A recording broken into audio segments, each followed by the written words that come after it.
Hey gang, welcome back. This is the Ranching Reboot podcast, and I am your host, Brian Alexander. You can find me on social media as Red Hills Rancher, and this is episode 158. This week on the show, I welcome back an old friend to talk about my recent trip to Hawaii, what I saw there, and the disconnection of modern society from not just agriculture, but kind of from the real world. Before we get into that, this year of Ranching Reboot is sponsored by Land Trust. You've heard me talk about Land Trust for months now, and Land Trust is a great partner to help you get more from your land and an awesome way to connect with sportsmen and those that enjoy the outdoors. Last fall, I welcomed 5 different groups of quail hunters, and everybody went home with birds. Just a few good days ago, my good friend Kurt Dale booked a fishing trip, and his daughter pulled out one of the biggest smallmouth bass that's been caught on the ranch, about 4 pounds or so. Land Trust is a great way to make new friends and share the wonderful beauty of your ranch. Go see what a partnership with Land Trust can do for you on your operation by going to www.landtrust.com/reboot or just clicking the link in the show notes. That's www.landtrust.com/reboot or click the link in the show notes. Support for this episode also provided by my friends at Wild Ass Soap Company. Since I've been back from vacation, I feel like I've been going a million miles an hour. My natural beef tallow deodorant keeps me from smelling funky after a long day on the road or at an expo. Paired with some good body booze, available in 7 fragrances to complement the deodorant, I smell great all day. I love supporting a small family company like Wild Ass Soap because they support their local community. You know I'm all about shaking the hand that feeds you, and that means supporting your friends and neighbors instead of giant multinational brands that use the cheapest possible ingredients and the cheapest possible labor. I'd rather buy my soap and body care products from somebody who thinks like me and supports local agriculture. Buy Wild Ass Soap and body care products at www.wildasssoaps.com/reboot or click the link in the show notes. If you missed me on the live show stage at the Wichita Falls Farm and Ranch Expo, you've got another couple chances to come see me at the Kansas Ag Expo in Hutchinson, Kansas, April 4th, 5th, and 6th at the fairgrounds. The doors open at 9 each day. There's blacksmithing demos every day, a multi-chapter FFA benefit auction Friday night, and goat roping on Saturday. And while you're enjoying the expo on Saturday the 6th, also check out the Kansas Ag Truck Show right next door. I don't know about you, but in the era of cyber trucks and Tesla semis and all that crap, I sure do appreciate an old Peterbilt dripping with chrome and lights. So come check out the Kansas Ag Expo in Hutch at the fairgrounds, April 4th, 5th, and 6th. Visit www.kansasagexpo.com for more information. Last week, just a few days ago, really, I had an opportunity to take a last-minute trip to Texas to visit my friend Richard Coomer from Hat Creek Farms. He's part of a little group in North Texas promoting regenerative agriculture, and that group had Steve Campbell down to speak. Steve is a man that I hold in very high regard. He is a very kind, gentle, and giving person. He talked about red solo cup cows and so much more. So I packed up my video equipment and microphones, and I headed to Texas.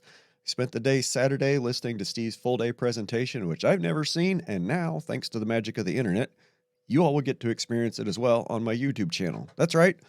I'm going to be putting everything I recorded from Steve's presentations last Saturday on YouTube over the next week or so. So watch my Red Hills Rancher page on Facebook for release announcements, or just go to my Red Hills Rancher YouTube channel and subscribe. All right, this week I bring back an old friend, and I had about 2 pages of things that I really wanted to talk about. And as usual with my good buddy Hobbs, we didn't cover any of it, and we had a great conversation anyway about what's going on with the world and what's likely to happen in the future. So I guess I'll be quiet and get on with it. Here we go. What's up, homie? Hey, buddy. How are you? Man, I'm so good. Well, there you are. Yes.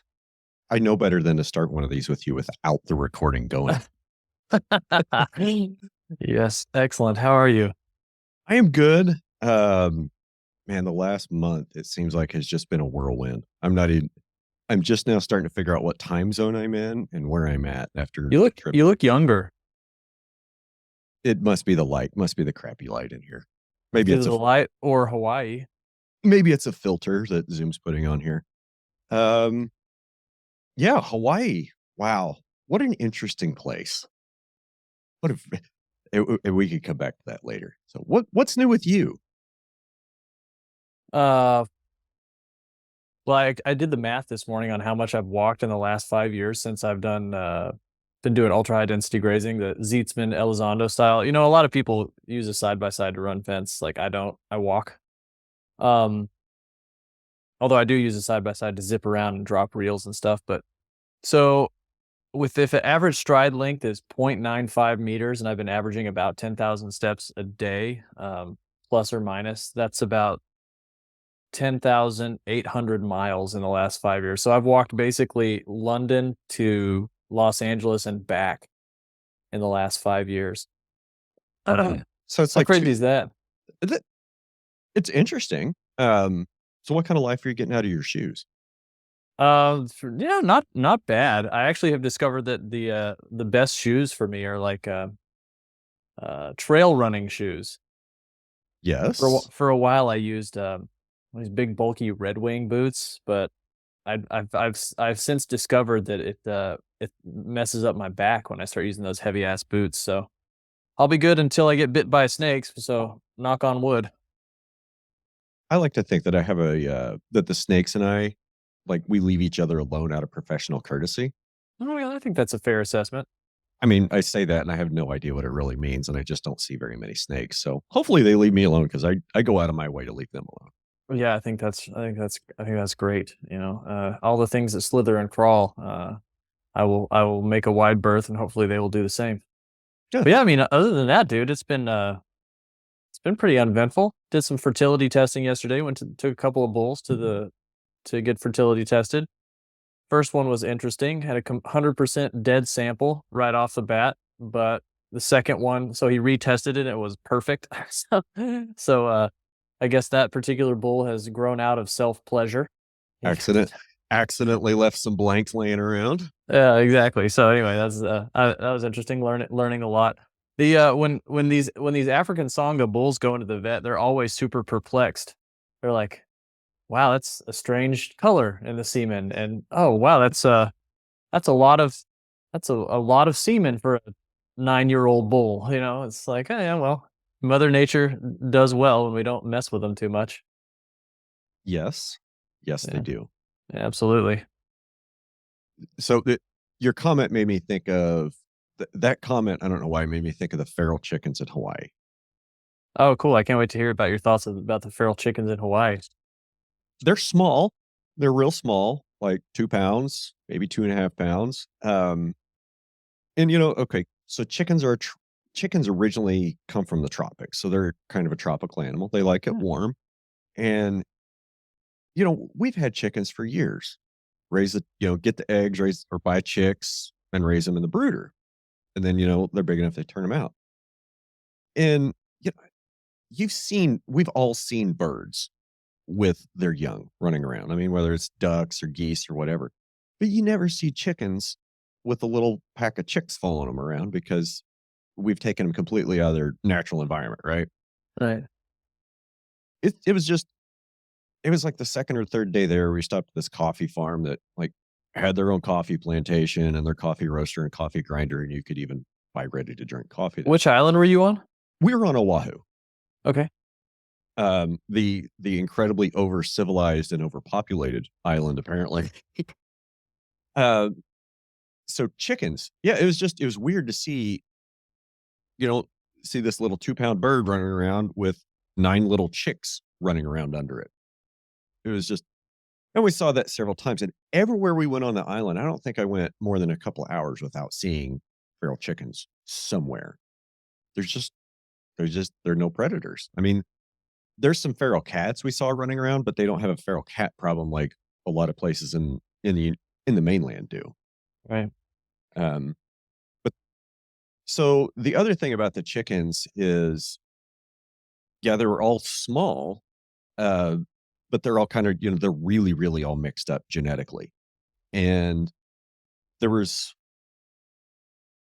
I guess I don't know chickens very well, but they looked a lot like some of our Wellspringer chickens and the chickens that we have that are descended from Wellsprings, like coloring wise, if that makes any sense. Mm. Um, they were small. Here's what really got me about Hawaii is the homeless people. Before you move on, I do want to add one comment. I think that's an important theme to kind of tease out about that, which is it's weird to see nature acting properly in our in this society, because humans have so over dominated the planet. When you go out and you see chickens with a bunch of chicks running around, it's the same. It's the same at our place. We have, have a bunch of chickens running around all the time, but you don't ever see a bunch of chicks running around with them, even though, we've tried to just leave eggs and let them do their things. They've just been so kind of bred out of it, you know. And so being able to see nature acting properly is a beautiful thing. It's the same way with grazing. Most people have never seen a herd actually act as a herd. They don't understand it at all, and uh, they don't understand that the smaller frame in the cattle is a natural reflection of herd activity, same as the smaller frame in those chickens. It's all about metabolic size and advantage. And certainly in a more natural situation, you would have predators, but to balance things out. But certainly it's interesting to see the reproductive function happening properly, and obviously as it would go if humans were to blank out, or just to have a less intensive hand in things. But yeah, predators, man. Like those sounds like, and I mean this from a purely anthropological standpoint. It sounds like we don't have enough of a predator problem for homeless people. Well, we'll get to that in a minute. Back to the chickens, the size. Okay. So I can't remember where I read this, but there's something about that the closer you get to the equator, the smaller things get, and the closer you get to the poles, the larger animals will get, because of the seasonality and availability. Like the farther north you go, an animal needs to have a little bit bigger size so it can maintain body heat. And Yeah, in dude, have you fact, ever seen a moose in person? uh, probably 15 years ago, I was out riding motorcycles in Colorado with my sister and an ex-girlfriend, and a moose ran across the road in front of us. And there was a car, like I think it was a Ford Taurus. Like we're riding our motorcycles, and this moose came down off the hill between us and this car, and we could see the car underneath the moose. That's incredible. Yeah, my dad works in Alaska, 2 weeks on, 2 weeks off, working with the indigenous population, and he sends us pictures of the moose just hanging outside of his hotel sometimes, and they're a marvel of biological engineering. They're freaking huge. They're just unbelievably huge. So anyway, from moose to chicken, Yeah. I mean Okay. that's it. Yeah, I was just playing off of your idea that stuff is big in the north. Well, I mean, I think the study was even kind of done on bison, like bison that, were kind of lived in South Texas, were a little bit smaller than the bison that lived up in, northern Alberta and British Columbia, up in the mountains and in the trees. Mm. Just because, like I said, I think the theory is they need more body mass to store fat for the winter, more body mass to help stay warm. Stay warm. So as you get closer to the tropics, yeah, there's more food year round, but it doesn't seem to have the peaks of richness that we do kind of in the northern latitudes, I guess. It's Absolutely. And if you're the smaller body size you have, the larger your metabolic size relatively. So you have a faster metabolism, you can take on board more food per day and glean that lower quality nutrition more effectively. That's why I think we were discussing in a previous podcast why that, my theory that the only reason we have small bison left today compared to the prehistoric bison is because when the forage went so bad during the younger Dryas, they were the only ones that could stay alive. Because as you said, those big animals need that really high quality forage in those peaks of seasonality. And you get in those poor forage environments. That's I'm seeing that in my cattle, beautifully. The few lanky cattle that I have are just barely hanging on at all times in the high density grazing, and the smaller frame cattle are doing far better, far better. Yeah, I would agree with that. The Packers hate that though. Well, because it doesn't make them a whole lot of money. I mean, Correct. small cows make the cattleman money and big cows make the packer money. Correct. I'm going to say something really controversial. Oh, good. If your cows are in a pen and they get all of their feed hauled to them, I kind of question you calling yourself a rancher. Same thing about a farmer. If you're not growing something that you're putting on your table, are you really a farmer? It's a great question. I mean, it's certainly semantic. Well, the question, I think maybe another point that might fall into that, and see what you think about this, is that most people have no most people's activity has no bearing on the ecology. For instance, you take any animal out in the world, every action, every activity they have is an ecological mechanism. Most human beings, their activity has no ecological meaning whatsoever. You go in, if your activity all day long is, um, let's say, you're a marketer, or you're selling insurance, or you're selling used cars, or you're a chiropractor, or whatever, all these mostly services, there's no ecological activity. Whereas somebody who is out managing a herd of animals, every activity that you perform is ecological. Certainly when you go home and then, you know, you poop in the toilet, and then that goes to a wastewater treatment facility, and then that becomes a nutritional dead end. Certainly that's not participating in the ecology, but much more of your daily activity is participating. So we have an entire species that is mostly not participating in the ecology. So, you know, if you're bringing all of your cattle in and feeding them in a pen, are you participating in the ecology? Are you are you orienting yourself properly towards the rest of reality, towards the rest of the natural world? Probably not. This is why I made a video yesterday on army worms, and how in regeneratively managed pastures that have really complex molecular structures, the armyworms leave them alone because they have really simple digestive systems that can't handle the complex structures that are in forage from really healthy soils.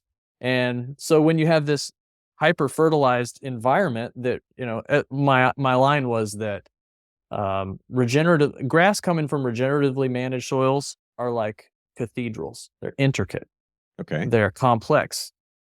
And grass that comes out of a dead soil that's been fertilized is like office buildings. They're easy to put together, they're not sophisticated, they're not complex, and the armyworms just come and demolish them. It's almost like God saying, "That is not oriented properly towards the rest of the ecology, towards the rest of the world. I'm gonna take that out." And that's kind of what I fear for humanity. When the vast majority of us are acting in a way that is not properly oriented towards the rest of the natural world, then there inevitably are some sort of natural consequences of that. That's the essence of the idea that nature always bats last. We can pretend that our existence is not um, completely mediated and made possible by nature, but, that's becoming very, very, very clear. Okay. There's a lot to unpack there. And so, like, we can talk about ecology versus economy. And you kind of open with talking about service based economy. And I think like 85 ish percent of our economy is based on services. Okay, great. I went to the chiropractor this morning. That was a valuable, needed service. Like, I definitely needed that. And I think every joint in my body cracked. The, what I have an issue with is when people say we need to grow the economy, or when they're referring to, quote, the economy. How do we define the economy? Like, what wrapper do we want to put on that? What context do we want to put on that? Because I think there's not really a shared understanding of what, quote, the economy really is. Okay. Now, to me, the economy is all the layers that are introduced by legislation between consumer and producer, and those layers may be taxed. That's kind of what defines the economy. So let me break that down. Now, in a model like you have direct to consumer with your grass-fed beef, customer pays you, you pay the processor. That's it, right? That's the economy of your operation. Now let's just take your neighbor that's in the commodity that's in the commodity sale barn feedlot grain fed system. Okay. He's going to buy a bunch of his inputs from service-based industries. Okay. And he's going to put those inputs into his livestock. And those livestock are going to go to the processor, or they're going to go to the sale barn. Then they're going to go to the feedlot. Then they're going to go to the processor. Then they're going to go to cold storage, then to the wholesaler, then to the retailer, and then finally to the consumer. So in the non-direct consumer model, there's at least seven steps in that quote economy. And in between each one of those steps, there's also a truck driver, because shit doesn't move itself. I mean, once you knock the head off a cow, it can't move itself anymore. We have to put it in the box and put the box on a truck and move the truck. So this is where I messed up, right? Because we're thinking about a service-based economy. Maybe we should think about service-based ecology instead, because we don't go back from where we are to a more agrarian-based economy. Like, we've got 85% of people involved in service-based economic activity and less than 2% of the population involved in agricultural-based economy. Yeah, so that's kind of where I'm at. The economy is just legally is government mandated layers between producer and consumer upon which they may levy a tax. Based ecology. That's really interesting, especially since the eco services industry is booming so much. And I'm super curious to see how that's going to evolve, because on one hand there is a type of player in the eco services community that really wants to help, like a person who's like, you know what, my skill set is not in moving cows around or reading a landscape, but I really want to help. That is one type of person who's in the eco services world, the carbon capture, the inset, the biodiversity credit, all of that crowd. But then there's also the other type of player who's like, oh, this is a market that is beginning to expand. I would like to profit from that so I can continue to visit Majorca every spring. I could continue my consumer-based, lifestyle. There's a fundamentally mythological clash coming that's beginning to manifest. I think right now, and will heat up over the next century. And how a services based ecology. What that means to me is that not everybody is actually influencing the ecology, but their actions eventually lead downstream to influencing the ecology. And which maybe you could say a different way is no busy work. Our economy is so much goddamn busy work. It's like, I mean, that's mostly why Zoom, this program we're on right now, exists, is so that people can get together and they can do their meetings, and then they can yada yada yada. Um, and and I think that's why there are memes on all kinds of social media about how pointless and stupid most of these meetings are, because it's busy work and everybody wants to get more efficient with their meetings. And I think the radical increase in busy work is probably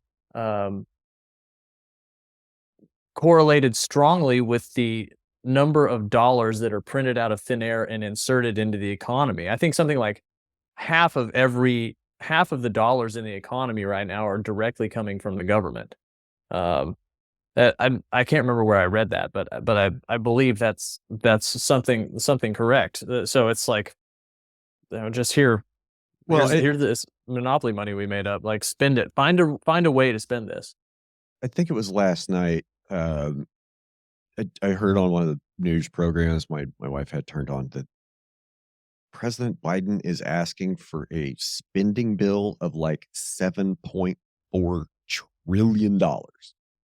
Yeah. Now, what absolutely blows my mind is, you remember Bill Clinton back in the 90s? Mhm. Democrat platform in the 90s was, we need a balanced budget. We're going to balance the budget and have a budget surplus. And Bill Clinton, he did And that. he did it, yeah. I mean, he did it for everything else that he did with Monica and the cigar and drugs coming into Mean, Arkansas. He balanced the budget. Good job. Yeah, I don't think we can hold that against him anymore with what's flying these days.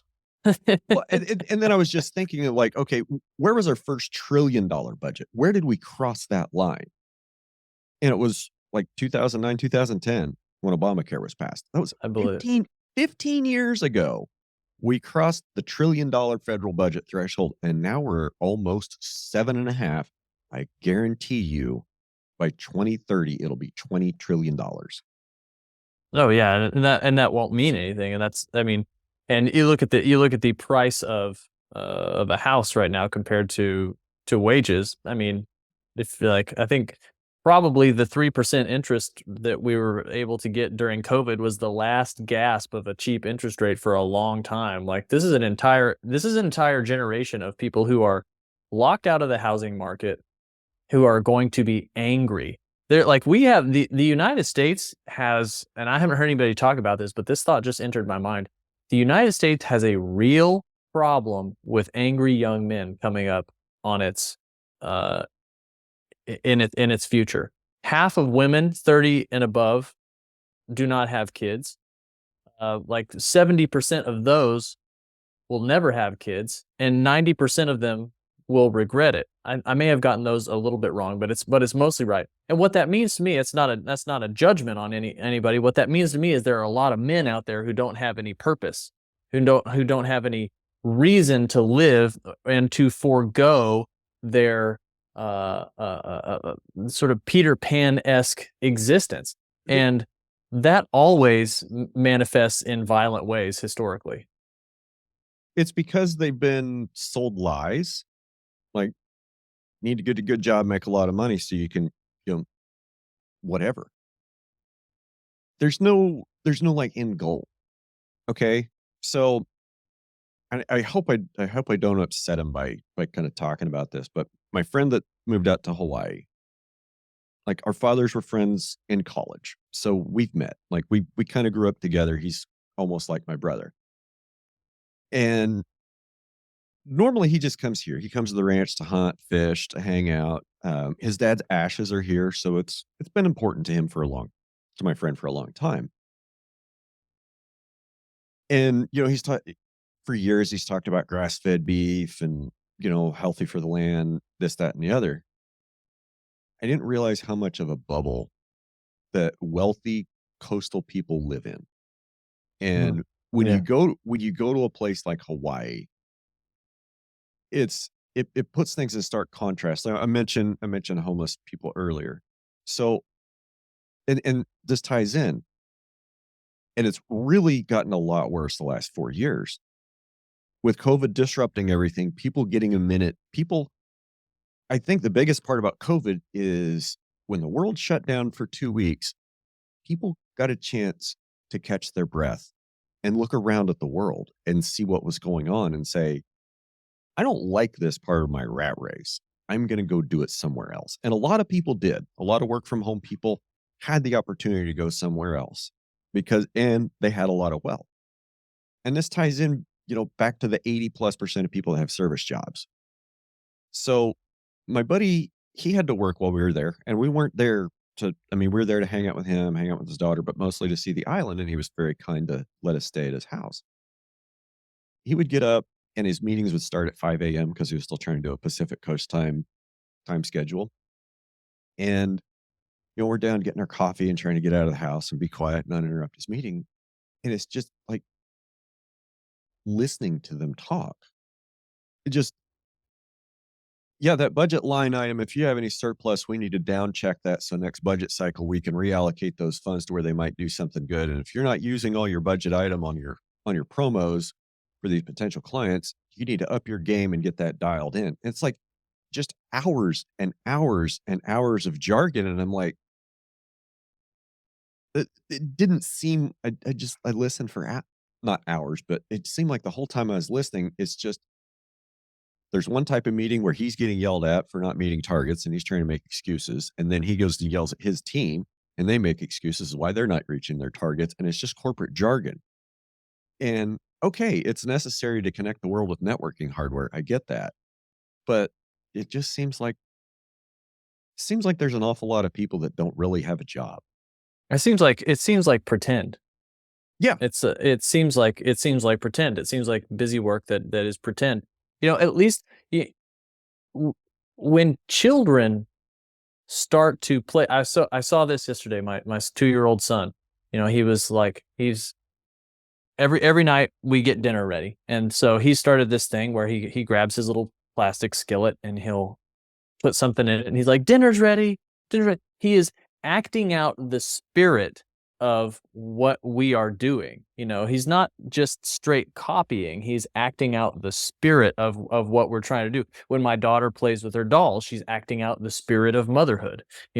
And what is it that we are teaching our kids? Are there kids who are now being like, yeah, Facebook ads, yes. Do we need to, down, as you said, downplay that budget, whatever, with their hand up on their side like an iPhone does, because the kids don't do the old school phone thing anymore. They hold their hand flat like they're talking on an iPhone. But it's but what I think actually is that kids will much more likely tune themselves towards natural activities. It probably a little kid, this is a total speculation, but probably a little kid would look at that and go, why?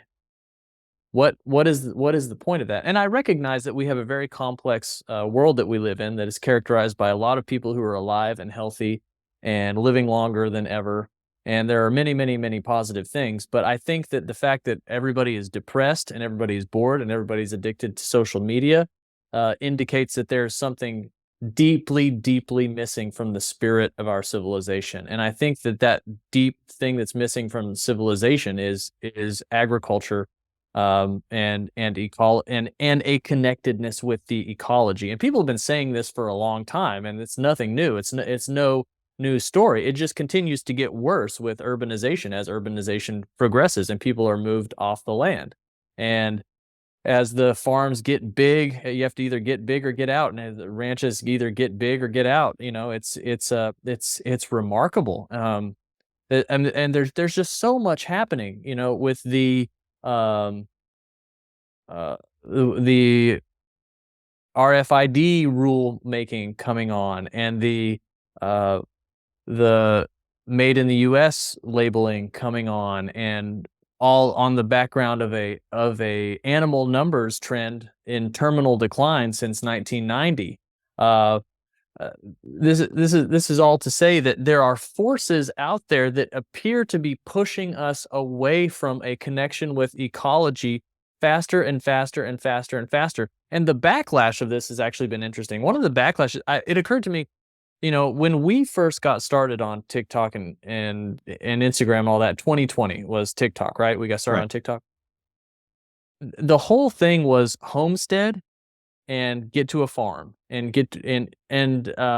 move out of the city, get to a farm. Here's my chickens, et cetera, et cetera. In the last 2 years, it's been, I left the United States and now I live in a small town in Spain or France or Thailand or blah, blah, blah.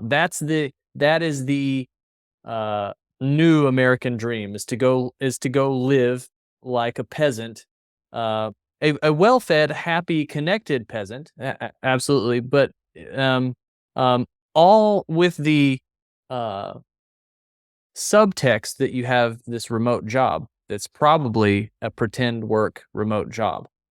So there's this constant changing and evolving theater of what do I need to do to get away from this urbanizing, soul-killing existence and towards a more ecologically connected existence.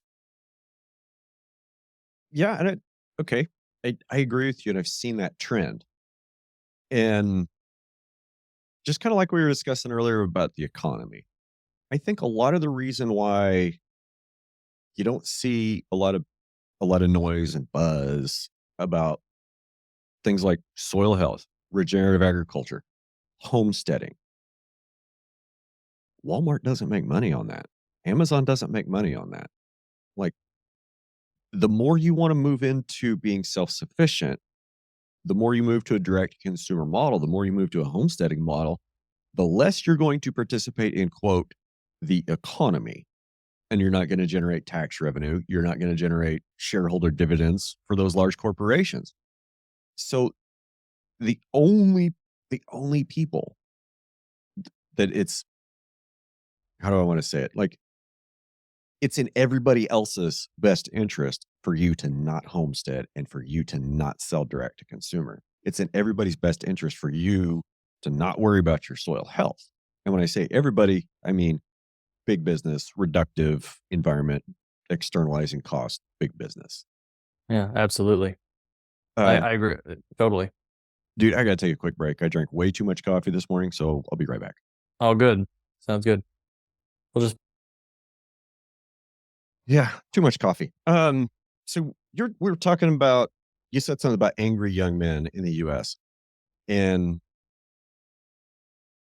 angry young men in a country that are dissatisfied with the way the country's been run. That's not a good recipe. That's not a good thing for government to be looking at.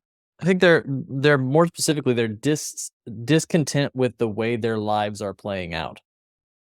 Okay, And I'm still with you. Like, they possibly can abstract that out towards the government, um, the way their lives are being run, or capitalism as such, or the communists, or whatever. But sort of in material fact, it's just that I'm unhappy and I'm suffering in a way, and I don't have the requisite meaning in my life to make that suffering worth it. okay, and that explains why some social media influencers, not going to name any names, but are pushing a met that that explains why some people like Andrew Tate, you know who he is, Mhm. why he Yeah, was yeah, yeah. popular. Because, yeah, I don't agree with his messaging at all, but he had a loud voice and it resonated with a lot of people. And that I think is what we're getting at is, we there's a lot of young men that are dissatisfied with, the way they're brought up, their place in society, how they're being treated, and their future prospects. Like, we're kind of been talking around it, but there's so much money that's been infused into the system, especially in the last 4 years, and it's getting thrown around. And I mentioned the homeless thing in Hawaii. Apparently, 4 or 5 years ago, it wasn't near as bad. Real estate prices have gone up, and even on Oahu, which isn't the big, I mean, it's one of the smaller islands, there is a lot of open space. Most of it's pretty vertical, but there is a lot of open space. Anything that's relatively flat, they've pretty much built on. Federal government and the state of Hawaii own almost everything that's not developed. And there's signs everywhere like government property, no camping, no trespassing. Um, so on some of the beaches, they allow overnight camping. And the beaches that allow overnight camping, there's homeless people there. Like, that's it. And some of these homeless camps, it's like, if I said like a 10 by 10 pop up from Walmart, you know what I'm talking about, right? Yeah, yeah. Imagine 30 of those kind of strung in a line connected with different colored tarps. I mean, so it's like this, it's like a homeless, I don't even know. Lodge pole. Yeah, it's just like, and there's just junk and trash everywhere. And I get, they don't have a whole lot of incentive to keep anything clean because I mean, it's not their property anyway. They're just living on public property. That's, perfectly fine. And there's so many of them. And granted, you know, food grows on trees. I mean, there's guys that were going around the resort my buddy lives on every morning at 5 o'clock, sweeping up all the crap and picking it up, putting it in a truck and hauling it to the landfill, all the fruit and all the nuts and everything that fell on the ground. Because that much, if it all rotted, it would be really stinky, and you can't have that in an upscale golf resort. I wouldn't live there, for clarity. I wouldn't live there. Not my kind of place. Uh, and then there's, of course, the feral chickens running around. Um, Yeah, we saw some people that look pretty hungry. We saw some people look pretty well fed. But it's development. It's like, these desirable places, and I actually wrote this down. Rich liberal bubbles ruining the world. I mean, 2019 was great. I mean, a lot of them were kind of still confined in New York and, Southern California and the Bay Area. I think it was great. Then we let them all go work from home, and they've all decided to run to different corners of the universe. Texas is just going to be LA East in another couple of months. Uh, Places like Jackson Hole, Wyoming, Bozeman, Montana, Kalispell, Montana. Like, these rich people go to these areas, right? And they're like, "Oh, I love the beauty. Oh, I love the culture. People here are so friendly." Well, they're only friendly because that's their community. They know everybody. And when it gets half full up with new people, it starts to turn unwelcoming. And I understand that. But what I'm getting at is, and this is kind of what's driving the homeless problem.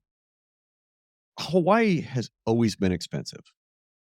It's 3,000 miles out in the middle of the Pacific Ocean. It's expensive to get things there. I get that. I was expecting things to be expensive. I wasn't expecting $25 for a burger. Oh, wow.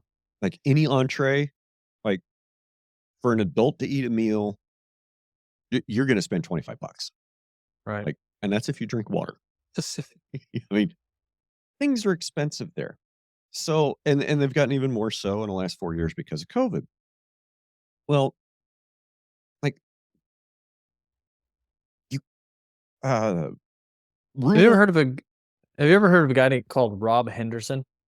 He oh, has this he has this notion. He's a PhD, and he wrote this book that where the thesis is the idea of luxury beliefs.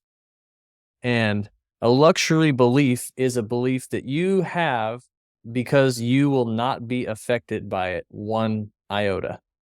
And people who live in these bubbles, these rich liberal bubbles, are able to have the type of beliefs that destabilize and disorganize the people at the bottom of the food chain. Because if you can imagine like a spectrum of people who are comfortable and well off to the people who are just barely hanging on at the bottom 20%. You introduce a little bit of chaos into the system, that bottom 20% gets knocked off. The bubble on top, they're not touched at all. So, those beliefs that the people on the top are carrying are the ones that are being turned into legislation. Those are the ones that are turned into rules for various bureaucracies. Those luxury beliefs that people have in their insulated environments um, are the ones that are really influencing the people at the bottom of the food chain. And those people at the bottom of the food chain are slowly beginning to show up in the insulated worlds, the insulated bubbles. And by the time the people wake up with the people in these bubbles wake up with homeless people living on their doorstep or rummaging through their trash, it's too late because the system has already oriented itself in such a way that it rewards the chaos and the difficulty that has thrown these people into this disorganization. yes. I mean, I'm still stuck thinking about Hawaii and the effect that, that mainland money has when they come out, buy property, displace natives, force them into homelessness, whatever. It's it's like we have a tendency to destroy the things we love, right? Like Hawaii has amazing natural beauty. We went up this one place called Waimea Falls. It's kind of a nature preserve. It's in a canyon. And there's all kinds, like they've saved a lot of native Hawaiian plants and they have them in there and they have signs on almost everything. Then you kind of get to a part where it's like, well, this stuff was brought from South America. Well, this stuff was brought from Madagascar. This was brought from Fiji. This was brought from Colombia. And it's like, wow, we didn't learn shit, did we? And I got a little off track. it's the money that is brought in from the mainland Do you because think it's we do you think like it's these places and we destroy them. We destroy the local culture because we want to enjoy the place, but we don't want to enjoy the culture and we don't want to enjoy the ecology. We only want to enjoy a very narrow strip of it. so it's like invasive finance almost like um are you it sounds like you're getting at that there is a moral violation going on Well, by taking all this mainland money and throwing it in a way or deploying it in such a way that is not in line with the existing customs and ecology and culture. yeah. And okay, a couple of examples of that. Okay. Why would you go to Starbucks that's going to have their coffee beans going to come from South America, was processed in Portland, Oregon, and then shipped back across the ocean to Hawaii? Why would you not go to a coffee farm on the island to buy your coffee? Right? Why would you go to Costco and buy eggs that are imported from the mainland when there's goddamn feral chickens running around everywhere? I mean, to be fair, their eggs are probably pretty small and pretty hard to find. I'm sure there's got to be a chicken industry somewhere on Hawaii. And if there's not, somebody needs to start one because it's absolutely absurd to ship eggs over 3,000 miles of water. That just doesn't make any sense. Not participating in the local economy. That's what I think. That's my biggest problem with Hawaii is the rich people that come there to shop chains that are available anywhere. Like there's a Rolex store, Versace, I mean Tommy Bahama, you name it. I mean there's stores there and it's all high end and it's all high priced. And apparently a lot of Asians, a lot of Southeast Asians go to Hawaii to shop. So that's fine. I guess if you're from Singapore, you go to Hawaii to shop because it's cheaper. Like roll that one around for a minute. Yeah. Was that One of the things you mentioned in your text message was or we were texting back and forth a bit last week, and you mentioned something about regulations, and I think that probably mainland regulations in an island environment, 3,000 miles away from uh, the place where they're a, a, legislated. I think a lot of their problems are caused by state Hawaii state legislature and city county of Honolulu because I think I'm probably wrong, but I think the whole island of Oahu, I never saw anything other than Honolulu police. Hmm. Never saw anything that said Honolulu County Sheriff. Never saw a car that said police on it with anything other than Honolulu in front. I didn't even see anything that I would call Hawaii State Patrol. So maybe Honolulu police just does it all. But the the problems that I saw that are being like the big problems that I think are being caused on Hawaii are not being caused by mainland regulations. They're being caused by regulations that are passed down from, I guess we'll just say it, the rich elites that are in town running the show.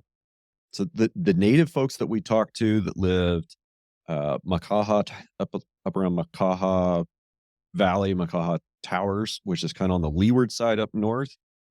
And I was told this is where all the poor Trump supporters live, and you must lock your cars when you go up here. I'm thinking, if I had California plates and Biden stickers on my bumper, I'd probably lock my doors too.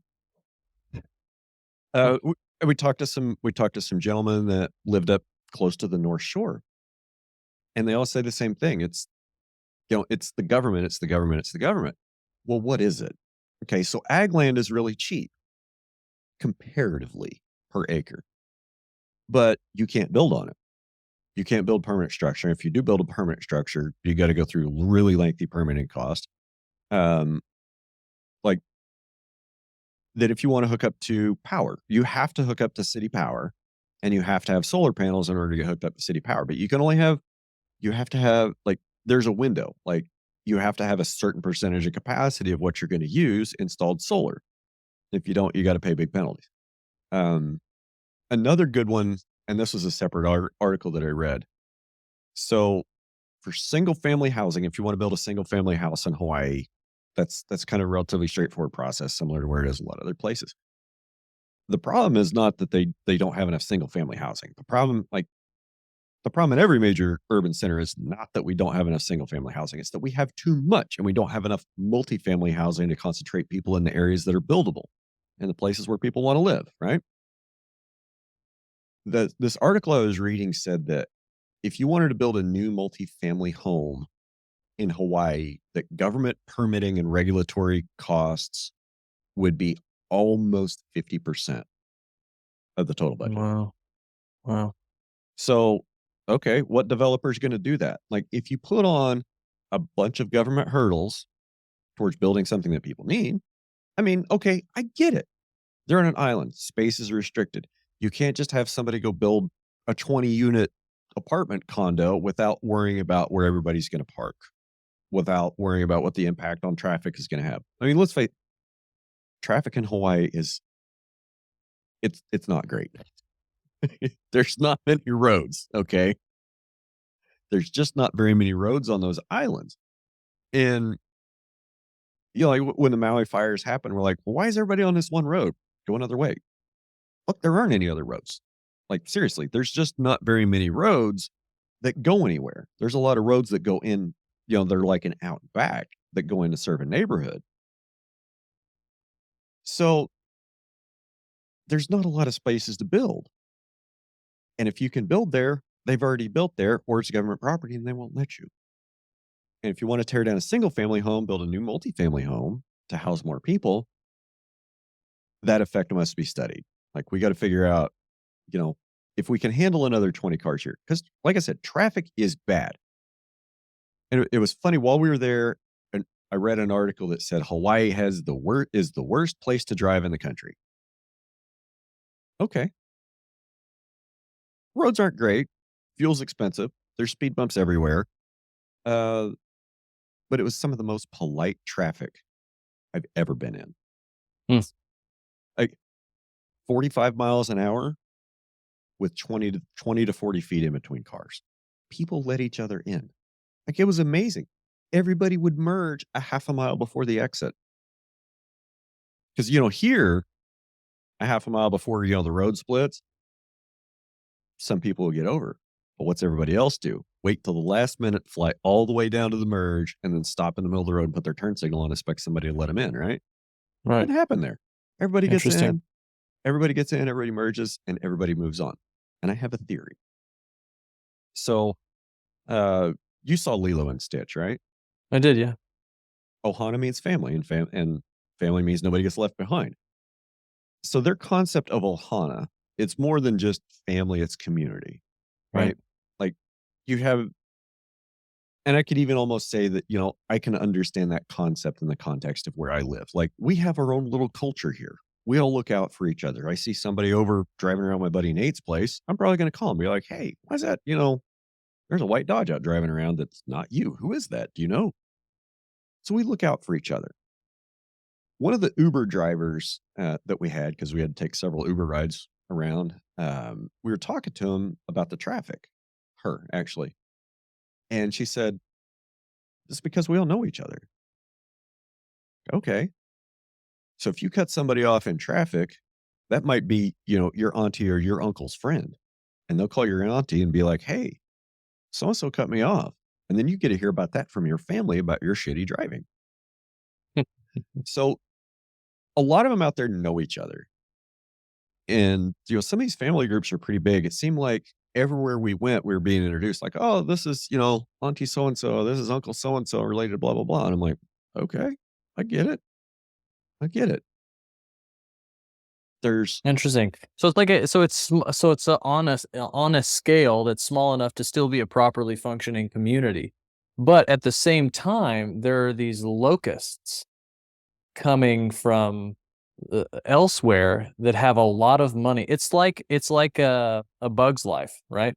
It's like Hawaii is a bug's life, right? If we're gonna be in the kids movies category. The locusts who have all the power and all of the money, they show up and they're like, I'm gonna buy all this stuff. I'm gonna put it in all of my stores. I'm going to not respect the local cultures and the local ways of doing things.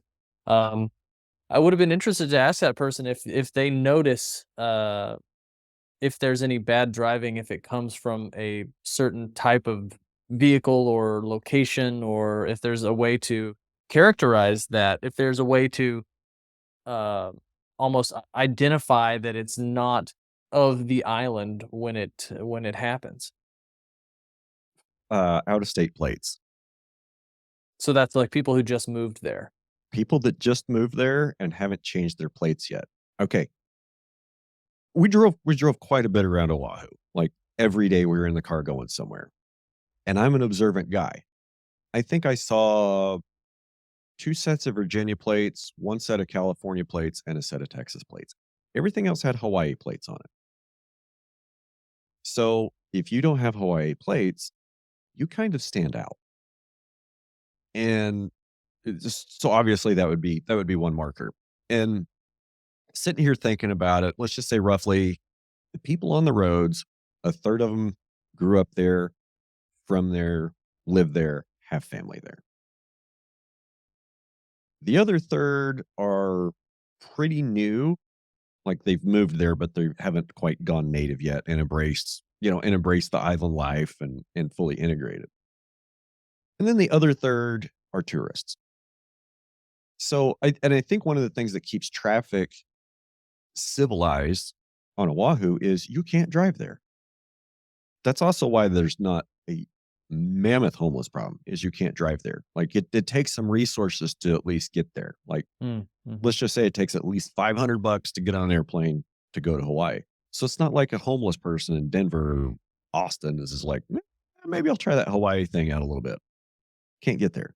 That's why it's not like, if you could get there, if you could drive there, that place would be just absolutely overrun. There'd be 5 million homeless people on that island. It'd be just be insane.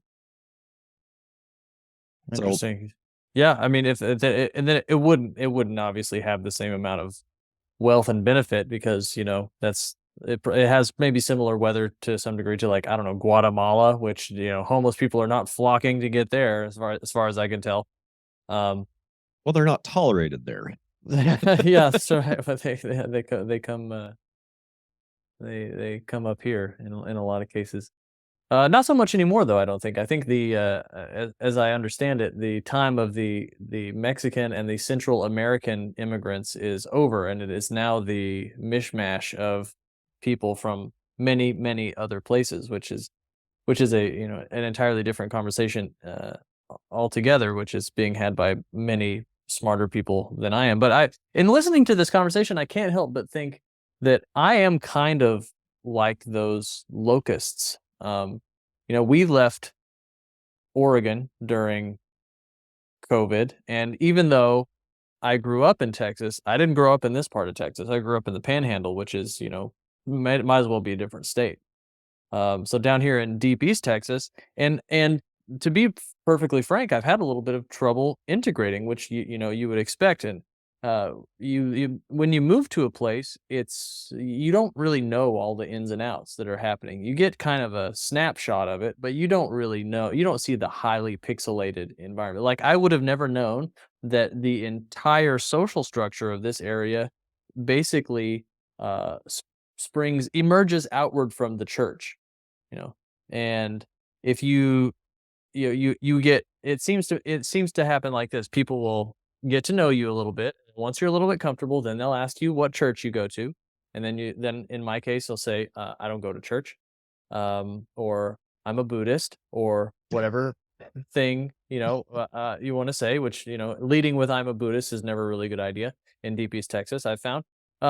And then what will happen after that is they will wait a couple weeks to a month, and then they'll invite you to come to their church. And then when you inevitably say no, thank you, then the door closes. That's the And last conversation you have.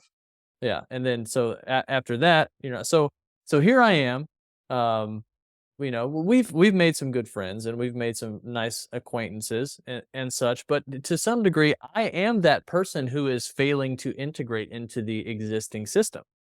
And so I certainly, to some degree, cannot fault people for that. Not to say, that our neighbors who are church going out at the ranch, they're nice and they help us out on the ranch sometimes, and we have really good uh, communal relationship with them. Although, we don't go hang out over there, at night. Uh, but it makes me wonder to what degree. It makes me wonder two things. Number one, how sustainable is it to live in an environment where you have trouble integrating into the community? And B, is there a huge segment of our population that doesn't have any community anywhere? You know, there the small local cultures seem to be less potent than they once were. And I think that maybe urbanization has something to do with that. I think as things become much more homogenous across our cities and across our culture, um, maybe I'm just some sort of I'm akin to a virus spreading homogeneity across the American landscape. It's possible that that's what I'm doing, and watering down the flavorful heritage breeds that that exist in this part of the world, in terms of their culture. So I certainly am one of those people, and so I certainly am loath to sit back and judge without trying to assess my part in it to some degree, to a large degree. There's some interesting thoughts there about community and belonging, and just because you may not fit into the community doesn't mean that the community's right. Maybe I don't know what I'm trying to say. Maybe the community holds on to beliefs longer than maybe a community holds on to beliefs longer than they should because of a shared identity and unwillingness to change. I Right, don't know. and you need to have transformative agents to revivify a community. That's a tale as old as time through all archetypal examination, right? You have to have the person who leaves and then comes back, or the stranger who shows up and adds something new to the culture, without toppling it, just like a slow integration, just a very slow IV drip of transformation. In a lot of cases is definitely a good thing. Certainly, everywhere that I've gone in the last 6 years, and introduced the style of grazing that, uh, that I've introduced, almost nobody does it.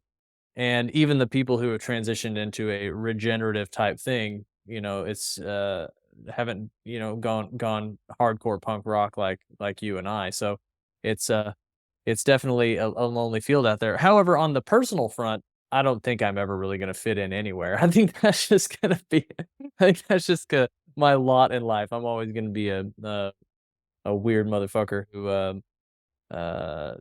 and I'm just, it's I've always been, and this could be a manifestation of childhood trauma or something. I've always been someone who's like, I'm just not a joiner. Because the second that I feel myself being pulled into a group and some sort of um, spell or some sort of unexamined, what would you call it? An unexamined package of beliefs that you grab it, you're signing the terms and conditions without reading the full thing, that comes with the community. I immediately go, wait, wait, wait, wait, wait, wait. This is not cool. But at the same time, you need a community for stability, that where the vast majority of people do just sign those terms and conditions. Because if everybody's sitting there reading the whole thing, then everything falls apart.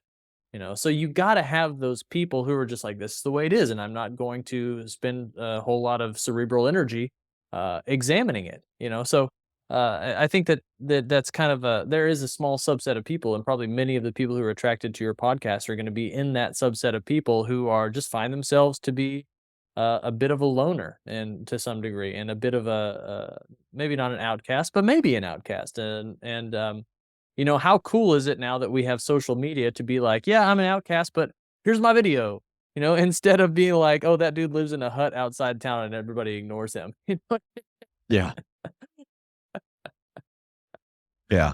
I kind of like you. I've been an outcast my whole life. Like, maybe I'll be allowed to kind of hang out on the fringe of some other groups here and there, but for the most part, I realize that I'm kind of a group of one a lot of times Mm, with things that I think about, things that I talk about, and things that I want to do. So I just, yeah, I'm content to kind of be a group of one, or a community of one, and do what I do, I guess. But and I think I need to say that, you know, I still really want to try to build and encourage communities, and communities to be self-sufficient, self-reliant on not just themselves, but on each other. right, right. Going back full circle to the beginning of this conversation, you need simple, replicable, decentralized communities that can then support each other, instead of one massive central community with 78 layers. That's insanity. It's insanity from a historical view. It is completely rational and reasonable from a quarterly profit view. But from a historical view, it makes no sense at all. And most people have no understanding. Even the people at the food top of the food chain, who should be educated in this and should have some understanding of it, are more than willing to sacrifice long-term stability for short-term gains. And it doesn't make sense to me, because people our society is, as you said earlier, it's consuming itself as fast as it possibly can. It's almost as if it has a death wish. It's almost as if our civilization, our society, Western civilization itself is self-aware. It has some sort of consciousness, and is like, I'm sick and must die and replicate itself. Like, what going from 1 trillion to 7 trillion in 15 years, that's cancer. That's economic cancer. It's not sustainable. It will consume itself, and there's no foundation for it to be on.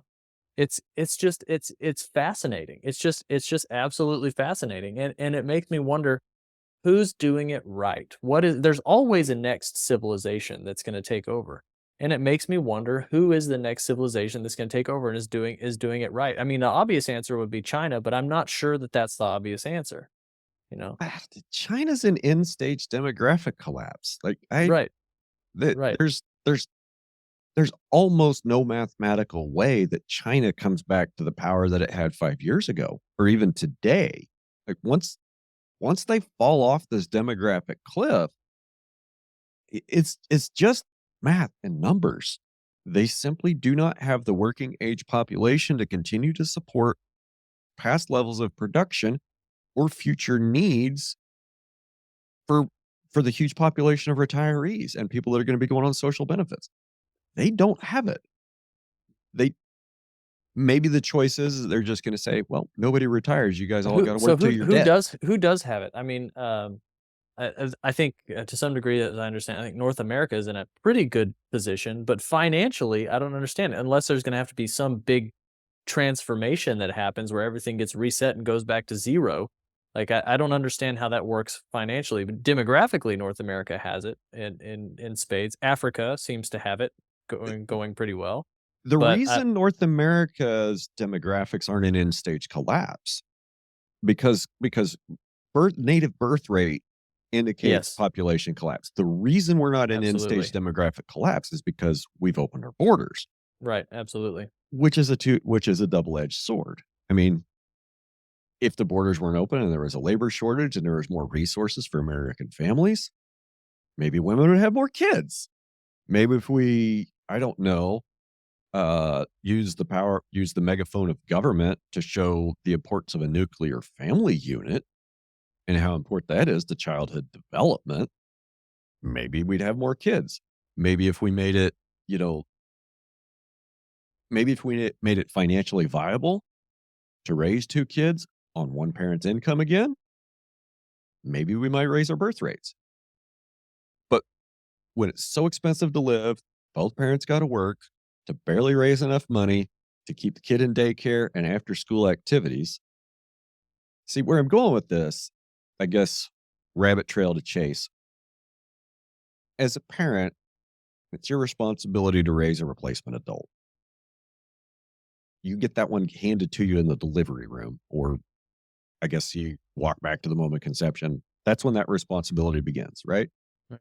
And I feel like the vast majority of people abdicate that responsibility to grow a replacement human. They abdicate that responsibility to the state, Yeah. to the government in a government run public school. And the Okay. government wants that. They want that. Of course they do. So who gets to decide what your child should know? Like, okay, there's certain standards, reading, writing, and arithmetic. Pass a test, got to be able to do math, make change, speak clearly. There's a lot of public school systems that are just absolutely failing at that. Absolutely failing at that. Failing. I what I wonder what the percentage of high school graduates is for 2024 that could balance their own checkbook, that could write a 1,000 page presentation on anything. 1,000 page or 1,000 word? 1,000 word, 1,000 page. Wow, shit, I can't even do that. 1,000 word. That's what I meant. No, yeah, I mean, but yeah, that's a great question, and if people don't have any, I mean, I don't know, man. I've lived such a weird life that I'm so disconnected from the experience that most people are having. You have too. Especially in these urban environments where people are just trying to get by. The benefit of being a poor person from a third world country or even a second world country is that you're totally okay continuing to be poor as long as you're slightly less poor here.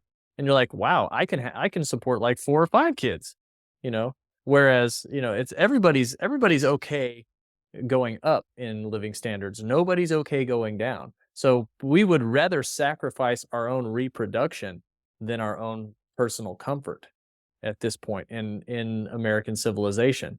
So the people whose personal comfort is increasing or staying the same are the ones reproducing. Meanwhile, the native community in which you know what I mean. I don't mean indigenous people. The people who were born in the United States and have been here for multiple generations. As they see their quality of life go down, they will sacrifice the most difficult the most difficult tasks so that they can maintain their quality of life. You know, I have 2 kids right now. I want to have more kids, but it's a real question. Like, is it uh and it's hard to get yourself to do, especially as a parental unit to say, all right, well, Do I need another 4 years of diapers? yeah, do I need another 4 years of diapers while the reward appears to continue to decline? While it appears that, and I don't mind the whole, kids growing up in a changing world. That's been a tale as old as time. But I want to be able to provide the kids with a good life, certainly.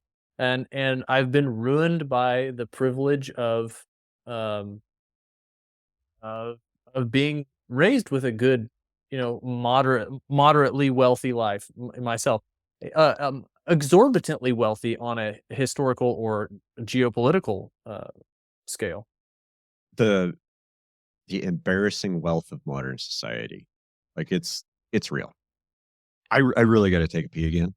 Okay. When you come back, we got to talk about EIDs. All right. Cool. Sounds good. Yes, much, much better. So you were talking about, you were just talking about your kids a few minutes ago, and I was walking back down the stairs down here, thought of a cartoon that I saw. So it was like a male bison and a young bison, and there's wolves coming over the ridge. And the young bison says, "There's wolves coming over the ridge. What are you going to do?" And he says, "I'm going to run that way at 40 miles an hour and have many more babies. I don't know what you're going to do." That's exactly right. I think I think that really sums up the two attitudes right now. The two attitudes I see in the United States, especially from the people who want to continue having babies, is they're going to dig in and fight, or they're going to flee, and try to and do exactly. I'm going to run away at 40 miles an hour and have many more babies. And I relate very very strongly to that, because I mean right now we're in discussions um, with investors to buy a ranch in South America. So I mean I'm just uh maybe this will be an interesting part of the next conversation, but I man, let's have some real talk about the future of the cattle industry in the United States. Like I did a simple linear regression on animal numbers, on cattle numbers from 1990 till now. Okay. And my assessment is that cattle numbers are in terminal decline. And I don't think it could turn around. I don't think it can turn around simply because it takes 2 years to reproduce a cow, 2.5 probably on average with the genetics that most people are running. And I mean, there's no 5 if way, you're on a Brahma herd. right? Exactly. And there's no way to replenish our animal numbers, to grow them back without massive importation of females from somewhere else. Like it's just unless you hold back all the females, which is going to destroy the cattle market. I don't think there's a way that this pulls out. Um, yeah, I mean, I could screen share the graph from 1990 till now, but it's a clear uh I'm following. I'm just like, maybe can you walk me through some of the data that you're using to come to this conclusion? So yeah, so I'm just looking at basically the USDA's numbers on the number of cattle in the United States. And first and foremost, what I saw, which was super interesting, was, and maybe you saw this video that I put up, is I noticed an identical graph curve from 1900 till 1970 for U.S. oil production and U.S. cattle numbers. Suddenly, I haven't really had to. I haven't worked through this mentally. I'm still kind of working for it. But basically, it's obvious that once you have the ability to finish animals at 2 years, then you don't have to have the amount of land to be finishing animals. You can reserve that for females, and then ship off everybody else to the feed yards, and then What, you can grow your animals that way. But we since didn't 19, do that. We discovered that, oh, we can put those females in the same feedlot, feed them a little bit better ration, and not have to have all that land.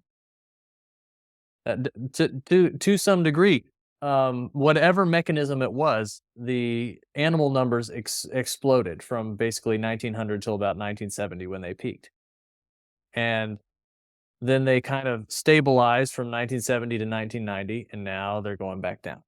From 1990, it's a clear overlay of numbers in decline. And maybe there are people out there who are much better in statistics than me, but it seems very very obvious that there's no way to turn that around. Like, okay, what are we gonna do? How do you do that? You're like, okay, we want to grow animal numbers. We want to grow the number of cattle we have in the United States. What's step number one? Have more babies. Okay, in order to have more babies, how do you do that? You got to have more females. More females. Okay, in order to have more females, what do? You don't You don't, sell them. right. And so what does that do? It pushes the cost of beef even higher because supply goes down. The amount of the cost of beef goes up, people are less able to afford it. Um, Ranchers who are addicted to that yearly cash flow, which we all are, they can't afford to hold back all those females. Do they have the land? Do they have the budget to feed all those females? At this point, in most cases, the best that people can do is maintain their numbers. Maybe they can add a few numbers ever, but if you want to have a national increase in cattle supply, I don't see how we do it without importing females. And then if we okay, go ahead. I I just want to make one comment here. It seems like you kind of fixated on headcount, which I'm not disagreeing is a worthy metric, but the big beef likes to say that yes, even though numbers are in decline, we're producing just as much as we have because animals are getting bigger. Granted, there's a ceiling on how large an animal can get. I just wanted to point that out. No, that's right, and they're what they're saying is, we have fewer animals, we're producing more beef. Like, no, you're not producing more beef, you're producing more fat. You're turning more corn into fat, on these animals, on top of the fact that they're larger, and considering especially that these larger framed animals are harder to keep fertile and harder to keep in good body condition without massive inputs. And so all of those things being, uh equal, I don't like, what are you gonna do? What if that's the case, okay, let's say that matters. Wonderful. Okay, we can get more beef out of one animal. What are you gonna do? Are we gonna make animals bigger now? Are we gonna make them fatter at slaughter? Is that what we're gonna do? We're gonna continue doing that, just making them bigger and, just completely toasting our soil, in the process, continue down that. That's obviously a death sentence. I mean, you and I agree, and most ranchers who have experience in this matter know that what we need are more cattle, not fewer. We need more cattle that are genetically adapted and nutritionally adapted, being managed as effectively as possible. Maybe next time maybe next budget, we can just throw that up to 8 trillion and take 1 trillion of that and throw it to the farmers and ranchers, and so they can just build out infrastructure on their ranches, and we could suddenly have more cattle. But then that still raises the question of how in the world are we going to replace all those females and grow the numbers, or even or let's figure out if we can stabilize it. You know, we stabilize it. We still have almost nobody in ranching. Still have almost nobody. It's like there's no civilizational shift. There's no socio-civilizational shift into a world where people are more in tune with uh, the herds, the herd activity that governs our life, whether we know it or not. In my view, um, there's no socio-civilizational shift towards that. And compare that to say, um, something like Uruguay, where they're like, I don't know, 5 cows for every person in Uruguay. Like, they're not going to have that problem. They're always going to be an import export, uh, economy with agriculture. The Brazilians are going to be the same. So from coming from in an attempt to be completely analytical about it, I'm just trying to figure out, where does the hope lie with the future of American beef? And if you're going to come back and say, well, it's Colorado State's figuring out all these new inputs and seaweed and shit to add to, like, that's not it for me. Like, that's not it. It doesn't Yeah. make any sense to ship seaweed to Kansas to feed fucking cows. Like that's the dumbest shit ever. Like that's going to save the environment. We're going to ship seaweed to Kansas to feed cows? Are you out of your mind?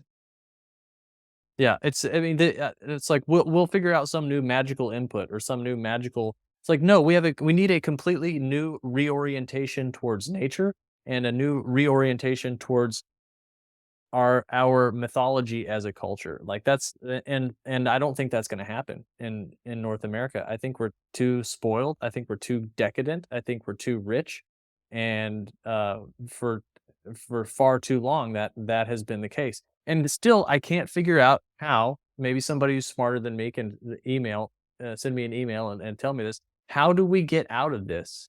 How do we grow our cattle numbers Just logistically, how does that happen? It's a good question. I mean, I I'm not that much of a math nerd, but yet, the correlation is pretty clear between growth of the cow herd and hydrocarbon production. I mean, as we produce more hydrocarbons in the last 120 years, we're living on a much higher energy budget than was possible even 20 or 30 years ago. And by that I mean we have all these pieces of machinery and devices of a technology that quote save labor, or we're just externalizing that labor, externalizing that cost. You know, y- could you go out, like, you had an aerator on your farm last year, right? Or 2 years ago? Mhm. You had to pull that with a tractor. Could you pull that with a team of horses? Yes. Could you pull that with a whole bunch of guys? Yes.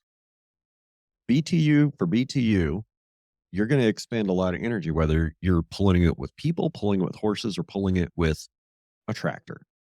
The tractor just needs to be more efficient because you don't have to feed it every day. You don't have to scoop the poop. You don't have to have, all manner of, leather and metal tack bits and everything. It's just, Hmm. you have a tractor, you have a pin. That's it. So we traded, the labor economy in agriculture. Okay. We traded human labor for animal labor. Okay. Well, we got to feed those animals. So we're going to grow a little bit more oats and barley and hay. So we have hay for our horses and our oxen all winter, right? That's easy. Well, instead of doing that now, we grow a little bit extra so we can buy diesel fuel to feed our tractor. So the economy of energy, like, I don't think it ever really changes much. Like, it requires X amount of energy to grow Y unit of food. And whether that's synthetic inputs or whether that's natural inputs, it kind of turns out to be a wash, I guess. Does what I'm saying make any sense? Well, yeah, I think it's obvious that certainly the correlation between the increase in hydrocarbon and the animal numbers makes perfect sense to me. Even though I did definitely got some pushback from especially ranchers in the West. They're like, no, it's drought cycles, and it's like, no, there was no linear increase in drought cycle from 1900 to 1970, and then a linear decrease in drought cycle from or vice versa rather, uh, decrease in drought cycle from 1900 to 1970, then increase in drought cycle from 1990 to now. It's like that. That's not what the data shows. It's clear that once the hydrocarbon peaked in the United States and then declined, and then the other thing was that in 2006 production went way back up, and that's shale oil. But the problem is, shale oil, you get basically very little energy out for the amount of energy you put in. For every you know for every 3 barrels we're getting out, we're putting one in. So it's like the return is not great. That's And called the EROEI, yeah, energy return absolutely. on energy invested. That's right. The EROEI. And that's something that most people probably don't have a grasp of, but should certainly. So, at this point, if you're going to get into the regenerative transition, how are we gonna maybe we don't need more animals, maybe we just need different animals, but then how are we going to like, imagine Alan Savory, if you asked Alan, he said, Alan, do we need more animals to be able to rehabilitate the American landscape? He would say, absolutely. Right? Would you agree with that? Yeah. Yeah, he probably would. He's okay. And then I would say, Alan, where are we going to get these animals? Where are they coming from? Where What are we going what are we gonna do with these where are these I just don't see the numbers. I just don't it just doesn't make sense to me. And that's the fundamental problem, I think, with the regenerative transition is that, number 1, if we are going to really push this and make this work and say, "Hey, we can really improve our landscapes with and double our production with these regenerative practices." Okay, well, we need twice as many cattle. Where are we gonna get these cattle? Where are they coming from? You know?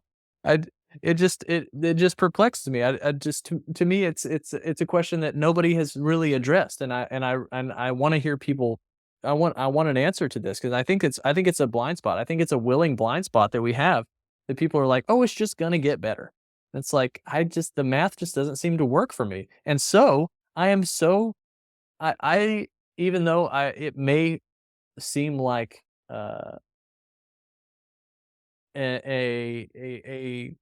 maybe being a traitor is the word to do this. I'm feeling like that buffalo, and it's like, I'm gonna run 40 miles an hour that way and have more babies, you know? The wolves are coming, you know, for the American beef industry. And so, if you wanna stand and fight, like, great, but, you know, maybe that's not the best way to have another 5 or 6 generations of ranchers, is, you know, it's a que and you it's so anathema to bring this up, to talk about this in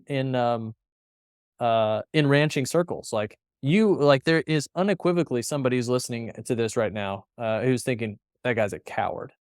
You know, "That guy's a coward." And unequivocally, there were people who, uh would thought, when the Puritans took off from England and said, I'm gonna go to North America, somewhere where I can, you know, do my own kind of thing and maybe have a future there." There were people like, "You're a coward for not standing up and fighting," you know?